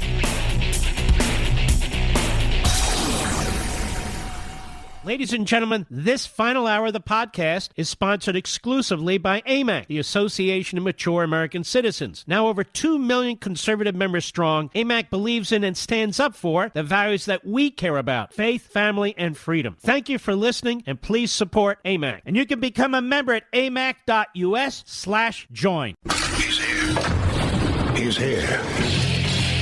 Now, broadcasting from the underground command post, deep in the bowels of a hidden bunker, somewhere under the brick and steel of a nondescript building, we've once again made contact with our leader, Mark Levin.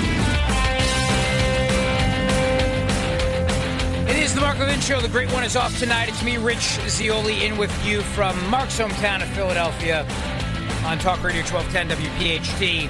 877-381-3811. Just a programming note. Miranda Devine will be here a little bit later in this hour to talk about her new book on Hunter Biden. That's sleazeball, so I'm excited for that interview. Where do I begin? First of all, the Supreme Court case on abortion, it's fascinating. It really is. The notion of turning science on the left's head, which I love. Because, for me, whenever I hear these wonderful stories about these babies who are born so premature and are saved by the amazing advances of medicine and science, I just keep thinking to myself, my God, how does a court not look at that and say, science has changed since the 1970s, and we have to recognize here that this is a human life. And that really is the crux of the argument before the court. And I think it's pretty amazing that we live in a day and age where we're lectured constantly by the left about science. Climate change, COVID, blah, blah, blah, blah, blah. And when it comes to this issue of abortion, whenever somebody brings up the science of how these amazing doctors and hospitals, amazing medicine, can save a baby at such an incredibly premature age, the left dismisses it. They even justify sometimes. They go, oh, it's terrible. A kid's going to have a terrible life now. How do you know that? He's alive. But they'll do it. They'll say stuff like that all the time. Horrible things that are said. So think of science in that aspect, right? Think of science in that aspect, and then think about who is the modern-day god of science to the left. That would be Santo Fauci, Dr. Anthony Fauci, the nation's leading infectious disease doctor. You have to say that by law. You know, I saw a Fauci candle today, like one of those religious candles that you burn with his face on it. A Fauci candle. These people are, I'm telling you, now maybe it's a gag gift. I don't know. But if it's real, and I feel like there are some people who are sitting at home right now, wearing a mask, at home, alone, lighting the Fauci candle. I think that there's probably people doing that tonight.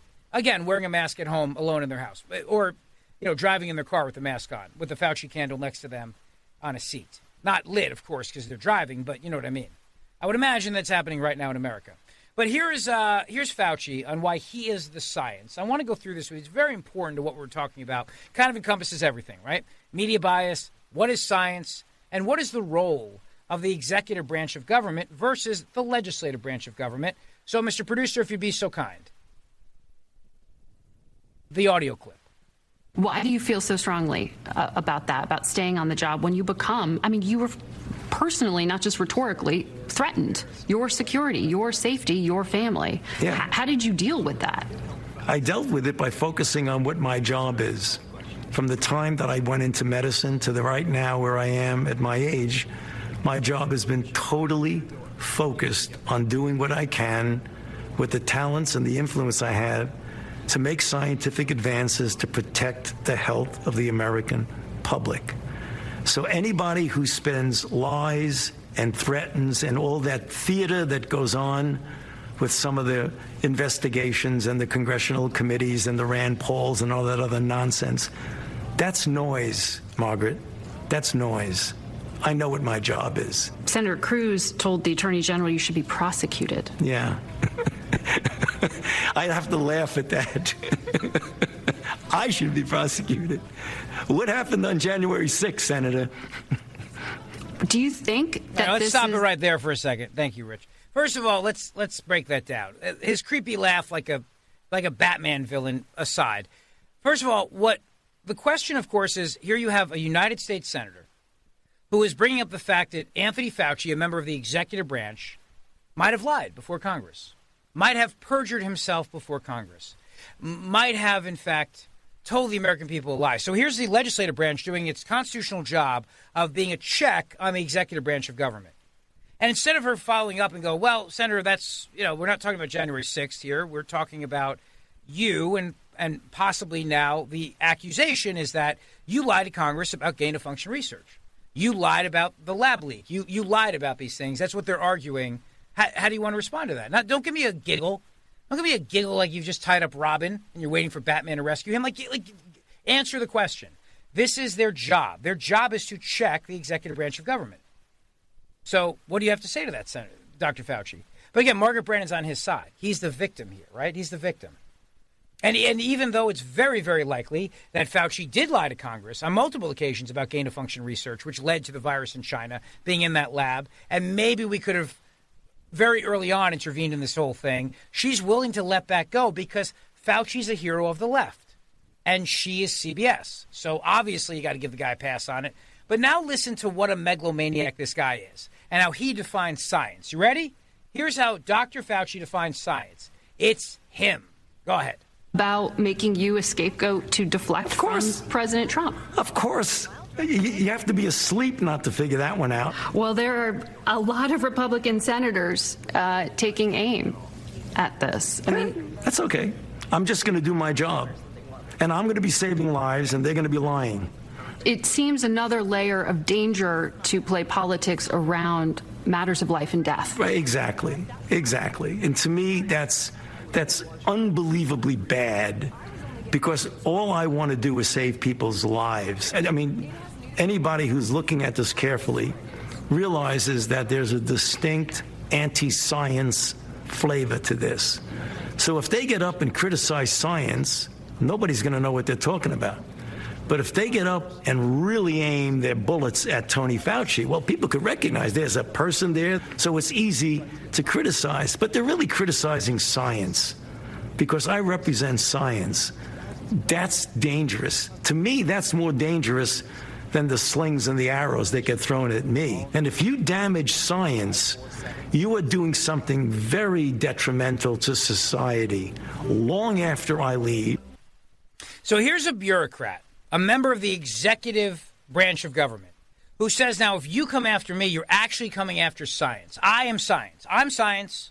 Science. I'm science. And if you come after me, you're coming after science. You're hurting science. This is what happens to people who spend their entire career in government. They actually believe that they are, in fact, the embodiment of this. But ask yourself this question. Are you science or are you a government employee? See, now, if we could just kind of chip away at how exalted this man is and just look at his job, he's a government employee. No different than any other government employee. He's got a job to do. And in the executive branch of government, the legislative branch has a job to see what the executive branch is doing. And that's all these people are trying to do. But yet now he's insulated himself by saying that an attack on me is an attack on science. And the media goes along with it because Fauci is king and everything Fauci says has to be right. And therefore, anything Fauci does is to save lives. When the government starts getting away with lying to people under the guise of we're trying to save lives, think of what they can accomplish. Think of what they have accomplished. Think of how totalitarianism has risen in that very context of we're just trying to keep people alive here. We're just trying to keep people safe. All right? So don't argue with us. Don't check on us. Don't tell us what to do. And certainly do not challenge us. We're science. We're here to save your life. And if you disagree with us, now you are anti-science. You want people to die. You are looking for people. When governments have that point of view, think of how dangerous that is. Where a government official gets to say, I am the science. I am the one. And when you come after me, you are challenging the premise of science and you want people to die. That's what he's saying. And, you know, Margaret Brennan's not going to push back and go, yeah, but not for nothing. I mean, you say you represent science, but you're a bureaucrat. You run a department of government. Why can't we shine a light on you and your department like we shine a light on every other department of government? What makes you so special? What makes you so special? There are legitimate questions about these grant applications. There are legitimate questions about what you told Congress. Legitimate questions about the Wuhan lab funding. What makes you untouchable versus every other person who works in the United States government and every other person in the executive branch of government who runs a department? But you know, there's a mindset to this too, right? The mindset is that we have, as a country now, we have decided that the executive branch of government should run everything. So we have abdicated so much power to the presidency and the executive department that the legislative branch now basically does nothing. I mean, they make rules and regulations on the executive branch. They institute them. They implement them. They're not afraid of Congress anymore. They're not. They're not afraid of Congress pulling them in front of a committee and, grilling them. No, it's their opportunity to become a star by pushing back on some of them. And it used to be that at least maybe members of Congress would kind of join together, Republican and Democrat, when you had a member of the executive branch in front of them. But now it's partisan, so they're all on the Defend Fauci team. And the media goes along with it, too. He's the science. He says. He decides what science is. So I mean, when you have a mindset in this country that is willing to accept that anybody who challenges the person, a person who runs a department of government, that anybody who challenges that person is just challenging science, where does that end? Where does that end? Now, I bring this up because of the Supreme Court case with abortion, which has a lot to do with, obviously, science. And the argument being, of course, that science needs to be examined here in light of the changes that have occurred since the 1970s. And everything we hear about right now, entirely in this country, is a bunch of people lecturing us all the time how you are anti-science. Well, luckily for you, this opportunity now with the Supreme Court is a chance to turn that on its head for once and to remind everybody that, no, in fact, pro-lifers are very, very much on the side of science. Miranda Devine will be my guest straight ahead. It's me, Rich Zeoli, in for the great one, Mark Levin. Don't go away. Mark Levin.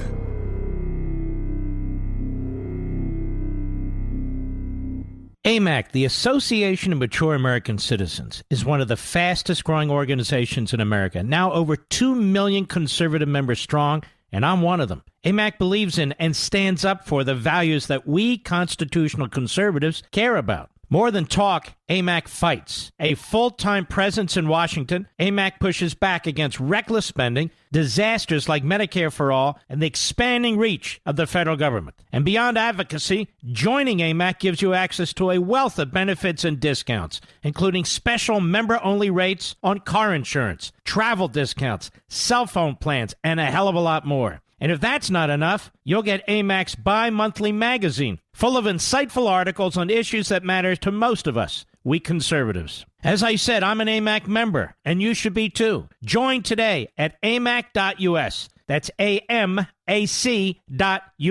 Stop supporting the liberal agenda that the other 50-plus organization has been pushing for. Join AMAC instead. AMAC.us.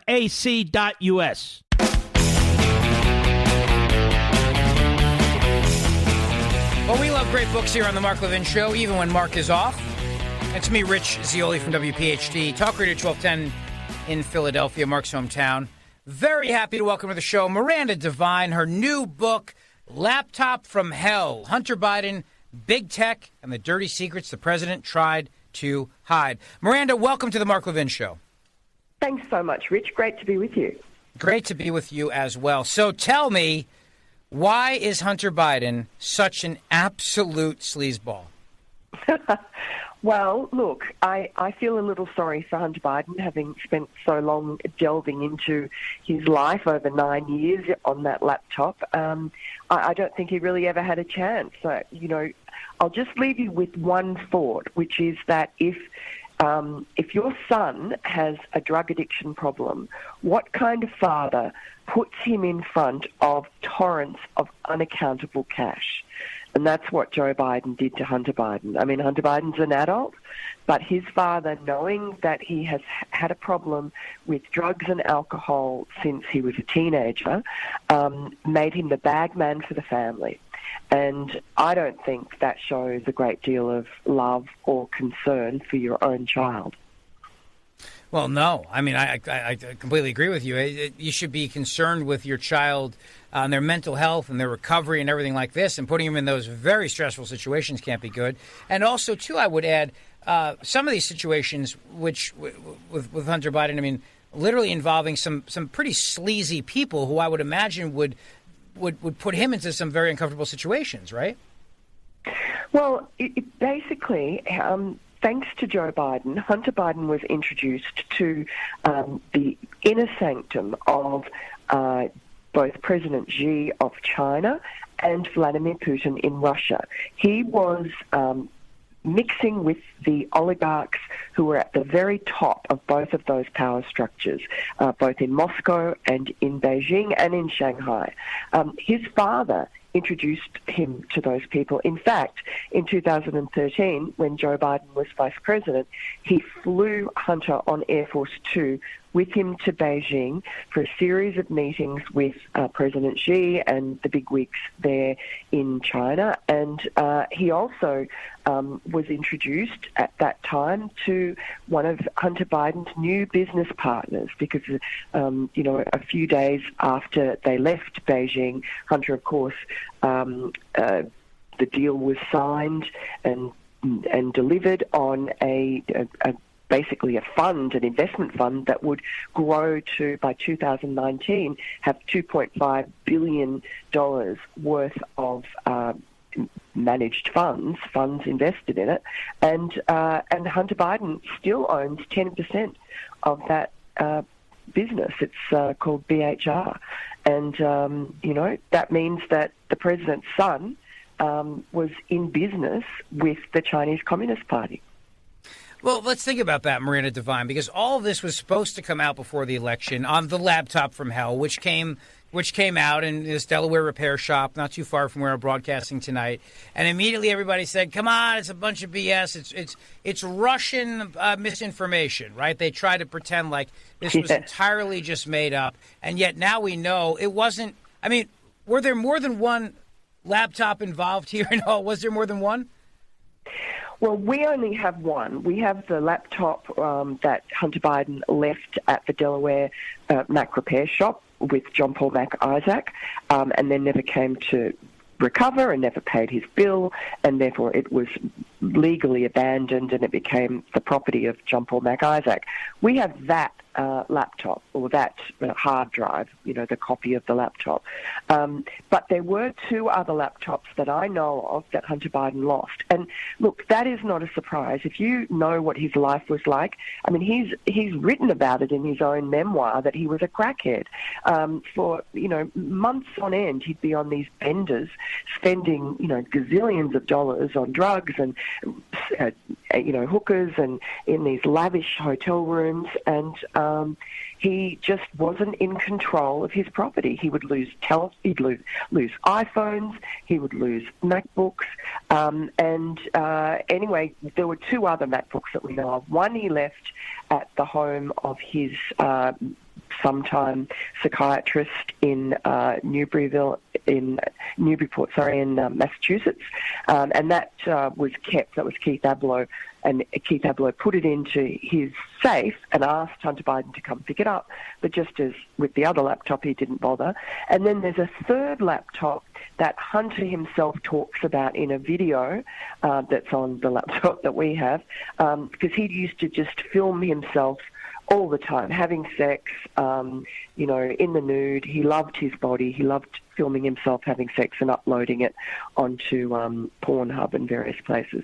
So there's a video that he's taken of himself with a prostitute, and after they've had sex, he starts talking to her, rambling fashion, about this incident that happened to him in Las Vegas when he almost drowned in a pool in this sort of luxury penthouse. It was an internal pool, and he was sort of woke up face down in the water, and there were these Russian drug dealers there, and they were busily sort of stealing all his stuff while they thought he was dead. So, and then he says, well, I lost this laptop. Miranda, can you do me a favor? Because I have to take a break. Would you stick around for a little bit? Because sure, I have so many more questions to ask you. Wonderful. All right, great. Hold that thought, because this is a juicy story, obviously. Here on the Mark Levin Show, Miranda Devine is here, the laptop from hell, all about Hunter Biden. We're finding out all the juicy, sleazy details of this guy who was really Biden's bag man. And Miranda asked the great question, what kind of a father lets his son, a recovering drug and alcoholic, walk around and be his bag man with all these sleazy people? We'll be right back.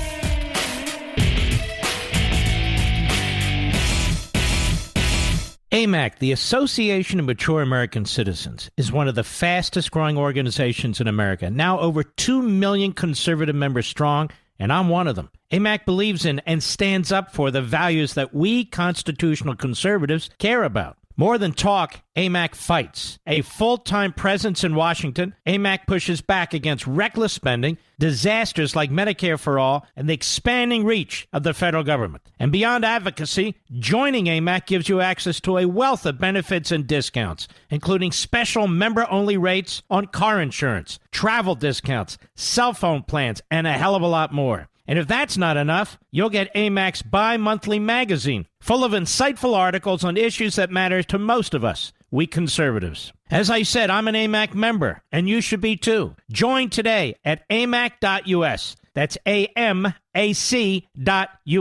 Stop supporting the liberal agenda that the other 50-plus organization has been pushing for. Join AMAC instead. AMAC.us.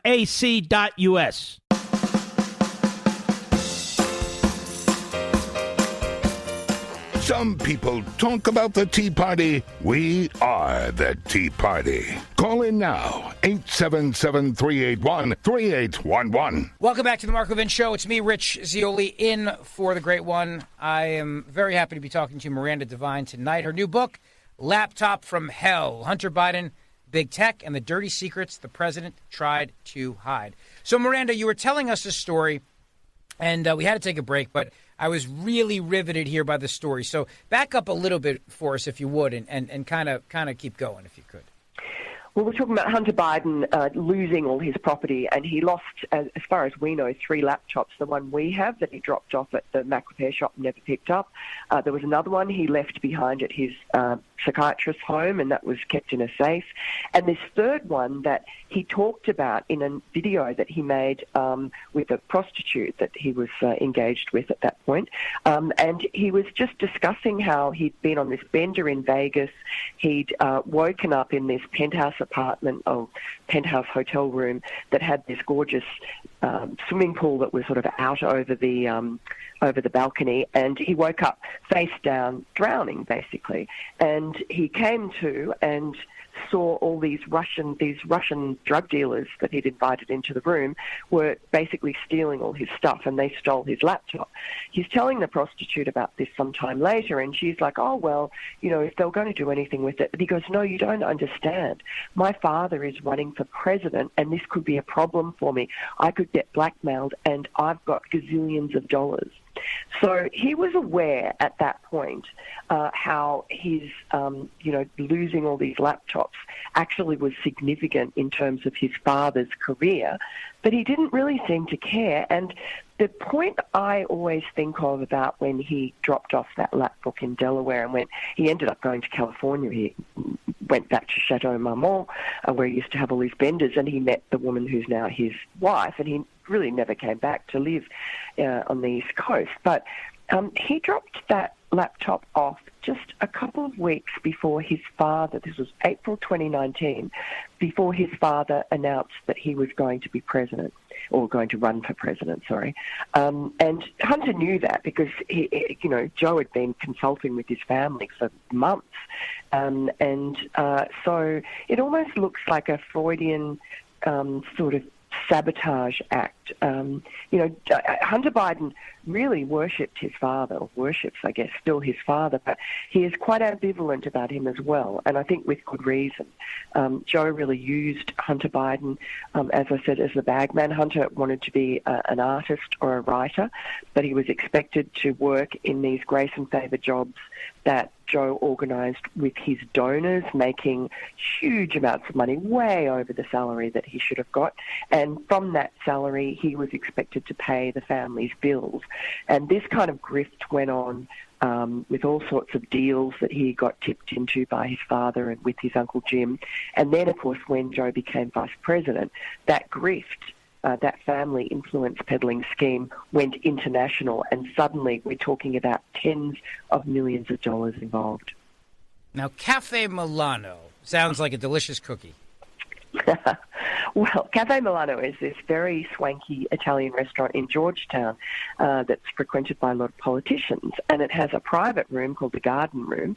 And in April 2016, Hunter Biden organised a dinner for a number of his business associates from various countries around the world, such as Ukraine, Russia, and Kazakhstan. And I think there were some Mexicans there. They were on the guest list anyway. And Joe Biden came to the dinner, and Hunter Biden had promised the guests beforehand that Joe, who was then vice president, would come along and meet them, and he did. Now, Joe Biden lied about that to the American people. He lied during the campaign. He said that he knew nothing about Hunter Biden's overseas business dealings. Well, we know that he met Mexicans, Ukrainians, Russians, Chinese, Kazakhstanis. He met them in Beijing. He met them at Cafe Milano. Even he invited them to his home in Washington when he was vice president. He met Hunter Biden's partners. So that was a lie. And then when we first got the laptop, the New York Post, back in October, 3 weeks before the election, and we published a story saying, which was an email basically from the laptop, from the Ukrainian business partner of Hunter, who was paying him $83,000 a month for literally doing nothing, just sitting on the board of this corrupt energy company from Ukraine, Burisma. So this Ukrainian guy writes an email and says to Hunter, "Thanks so much for introducing me to your father and letting me have a meeting with him in Washington." And basically, Joe Biden's campaign said that was garbage. It wasn't true. And then Joe Biden said it was all Russian disinformation. And then you had the former CIA director, John Brennan, cooked up this letter with 50 other former, spooks or defense personnel. And they all claimed that this was the whole laptop looked like Russian disinformation, and in their expert opinion, even though they hadn't looked at it, they hadn't even asked to look for it, but that was enough to stop the rest of the media from treating it seriously. And it also gave Joe Biden, who had to go into a debate against Donald Trump shortly after our stories broke in October of 2020, it gave him this ironclad excuse. As soon as Donald Trump, of course, brought it up and said, they're calling you corrupt, Joe, Joe Biden said, it's just garbage. We've got all these 50 eminent people from the intelligence community have said that it's Russian disinformation. And he got away with it, and he was elected president. And, you know, thanks to also big tech censoring the New York Post story and blocking it, and blocking our account on Twitter for 2 weeks until a few days before the election, that story never really got out to the American people, and the American people were none the wiser about the character of one of the two candidates. Now, Marina Devine, obviously a lot of people kept saying, well, what does this have to do with Joe Biden? What does this have to do with Joe Biden? And they still say it over and over, right? What does it have to do with Joe Biden? But tell us about 10% for the big guy. Well, look, this story in my book is not about Hunter Biden. It's about Joe Biden, because Joe Biden was the patriarch of this family, or is, and he is the guy who is the beneficiary and also the product, and he's intimately involved in the conduct of this family influence peddling operation, and he has been since his first days in as a senator for Delaware. Now, one of the emails that we have shows there's a deal between Hunter and his partners and his Uncle Jim and also Joe and this Chinese energy company called CEFC. And it's not just a Chinese energy company. It is the capitalist arm of President Xi Jinping's Belt and Road Initiative, which is basically the way China is colonizing the rest of the world. So this company, it was being set up by Hunter and his partners, and they brought in a CEO called Tony Bobulinski, you know, a very serious, a Navy veteran, a very serious businessman, and he was supposed to, you know, make this a proper company with all the proper due diligence in it. And he was vetted by Joe Biden at 2 meetings in California as the CEO of this business, and they drew up you know, documents showing how the equity in the company would be split up. And part of that was 10% was going to be allocated to Hunter Biden to hold for the big guy. And the big guy is Joe Biden. And we know that because, well, elsewhere in the laptop, he's referred to as the big guy. We also know, I use in my book, Tony Bobulinski has given us the contents of his phone and a whole lot of WhatsApp messages between him and Hunter Biden and his partners, in which they refer to Joe Biden as the big guy. And Tony Bobulinski himself, he, before the election, very courageously came forward and said that he knows and he has spoken to Joe Biden, and that Hunter Biden referred to his father as the big guy, and, you know, open and shut case that Joe Biden was part of this group and was going to benefit financially from it to the tune of 10% of a lot of money. But also we know that Joe Biden benefited. I mean, there's other evidence on the laptop from Hunter Biden paying for various bills of his. You know, there's an email from one of Hunter's sort of factotum totting up a whole lot of basically maintenance and upkeep of Joe Biden's palatial mansion in Delaware. You know, a retaining wall being fixed and some painting and an air conditioning being replaced and some shutters and, you know, a few thousand here, a few thousand there. And these were bills that Hunter was, you know, meant to be paying through his factotum, and an AT&T bill of Joe Biden's. So, and there's other mingling of their finances, their, you know, bank accounts that of Hunter Biden's that Joe Biden had access to. So, you know, you're talking about a 50-year-old man in Hunter Biden when this was going on, and you know, he's not a child. He doesn't need his father to be signatory on his bank accounts. So there was. You know, very clear circumstantial evidence anyway that Joe Biden was benefiting financially from this family influence peddling business.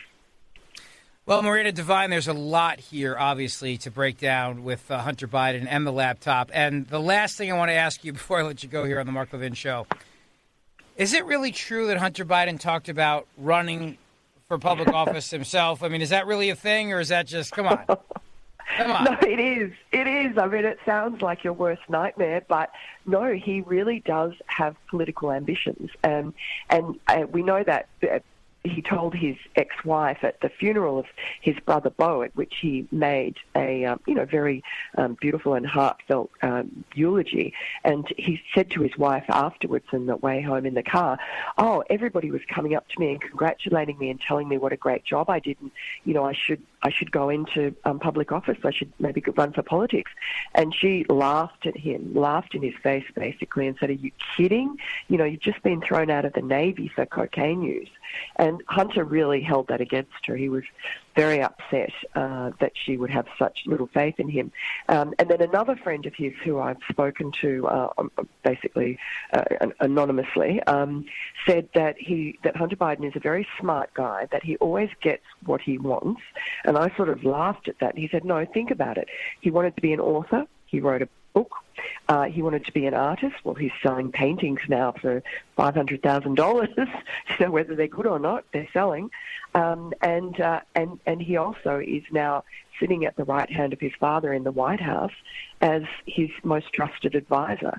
So he's exactly where he wanted to be. And this friend also said to me, Hunter wants to be something important, and he's been urging him to go into politics. And when I scoffed at that, he said, no, think about it. It's the classic American redemption story. And he has, the sort of social skills to do it, the story about having kicked addiction like a lot of Americans have. So, it's hard to believe, and I think it would be appalling because, I don't really think Hunter Biden is a person of good character to be able to run the country. But I actually think he's a better person than his father. Just to end on that, Well, he'd be a more entertaining candidate, that's for sure. So, and we all love a good show. So, why not, right? Miranda Devine, thank you. What's that? I suppose I'm just a bit aghast at the idea.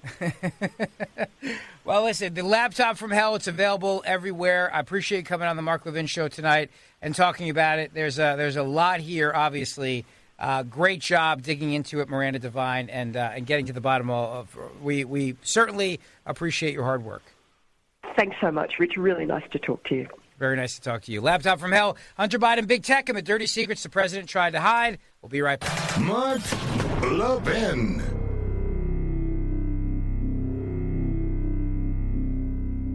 AMAC, the Association of Mature American Citizens, is one of the fastest growing organizations in America. Now over 2 million conservative members strong, and I'm one of them. AMAC believes in and stands up for the values that we constitutional conservatives care about. More than talk, AMAC fights. A full-time presence in Washington, AMAC pushes back against reckless spending, disasters like Medicare for All, and the expanding reach of the federal government. And beyond advocacy, joining AMAC gives you access to a wealth of benefits and discounts, including special member-only rates on car insurance, travel discounts, cell phone plans, and a hell of a lot more. And if that's not enough, you'll get AMAC's bi-monthly magazine, full of insightful articles on issues that matter to most of us, we conservatives. As I said, I'm an AMAC member, and you should be too. Join today at amac.us. That's AMAC.us. Stop supporting the liberal agenda that the other 50-plus organization has been pushing for. Join AMAC instead. AMAC.us.